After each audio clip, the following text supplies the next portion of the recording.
On connaît tous, je crois, cette douleur, cette solitude, celle d'avoir une grande idée, quelque chose qui nous tient vraiment à cœur, et de se retrouver absolument seul face à elle. Voilà, c'est ça. Ce sentiment d'isolement total. On porte un projet, une vision qui nous brûle de l'intérieur. Mais quand on regarde autour de soi, quand on cherche un signe d'approbation chez nos proches, il n'y a rien. Personne. Pas le moindre applaudissement. Et à la place de l'encouragement qu'on espérait tant, on reçoit quoi? Du scepticisme, du silence, ou pire, cette phrase terrible « Laisse tomber, ça ne marchera jamais ». Et là, on se sent complètement seul au monde. La question qui se pose alors, elle est fondamentale. Comment on fait pour trouver la force de continuer? Comment on passe de ce besoin vital d'être soutenu par les autres à une certitude qui vient de l'intérieur? Une force tranquille qui nous permettrait de mener à bien ce qui compte tant pour nous. Eh bien, pour répondre à ça, il y a une sagesse ancienne, une métaphore incroyablement puissante qui peut vraiment tout changer.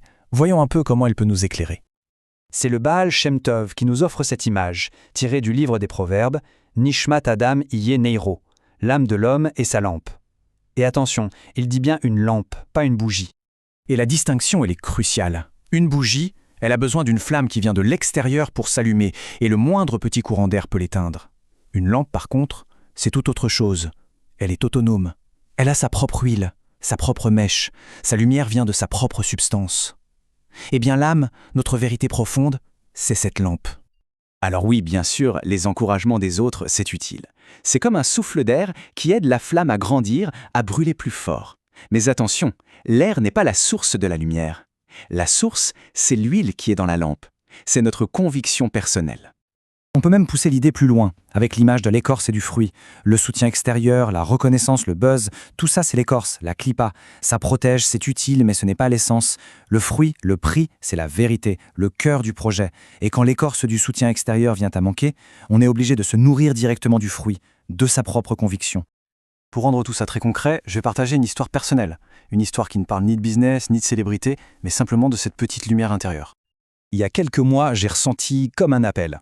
Je voulais partager les trésors de nos textes, la sagesse de la Hassidoute, et les rendre accessibles là où les gens sont aujourd'hui, sur les plateformes, en podcast. Mon but, c'était de transformer cette sagesse en une force concrète pour nos angoisses de tous les jours. J'en ai parlé les yeux brillants à mes proches. Et c'est là que le froid a commencé.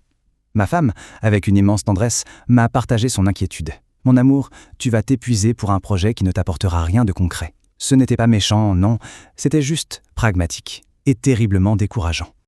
Et puis mon meilleur ami, le plus terre-à-terre de tous.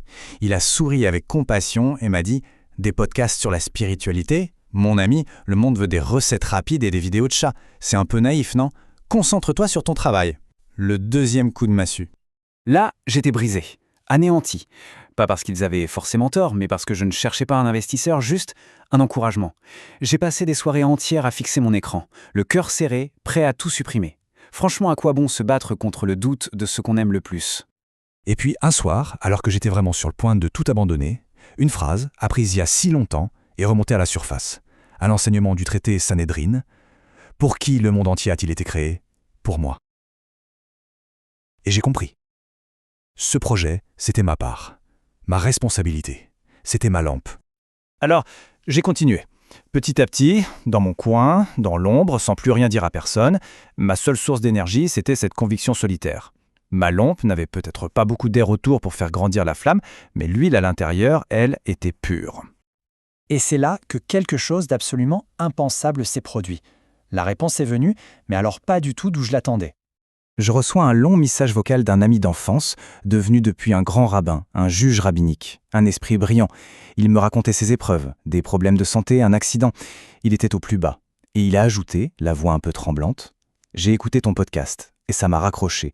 Moi qui enseigne la foi, j'ai été renforcé dans la mienne grâce à toi. » À cet instant précis, tout a changé de perspective. Le scepticisme, les doutes, tout ça est devenu complètement secondaire. La leçon était là, limpide. Voilà ce que c'est la validation interne. Ce n'est pas chercher les applaudissements, mais être à l'écoute du petit écho que notre lumière produit dans l'âme de quelqu'un d'autre. C'est ça, la véritable force. Parce qu'au final, la seule chose qui compte vraiment, la seule source d'énergie qui ne s'épuise jamais, c'est la pureté de l'huile dans sa propre lampe, la sincérité de sa conviction. Maintenant, la grande question, comment on applique ça concrètement? Comment on passe de l'écoute à l'action? Alors, voici un petit exercice pour cette semaine, un exercice pour se renforcer de l'intérieur. Il s'agit d'identifier une petite action liée à son projet. De la faire en secret, sans chercher la moindre validation. Le but, c'est juste de se prouver à soi-même que son propre moteur, sa propre conviction suffit. Par exemple, pour un projet d'écriture, ça peut être de rédiger un chapitre juste pour soi. Pour une initiative, faire une petite démarche administrative sans en parler. Si c'est un objectif personnel, faire une séance de sport ou d'études en plus, juste pour la satisfaction intérieure. Ce qui nous amène à la question finale. Ce projet, cette vérité qu'on porte, c'est une lumière intérieure. Elle est déjà allumée ?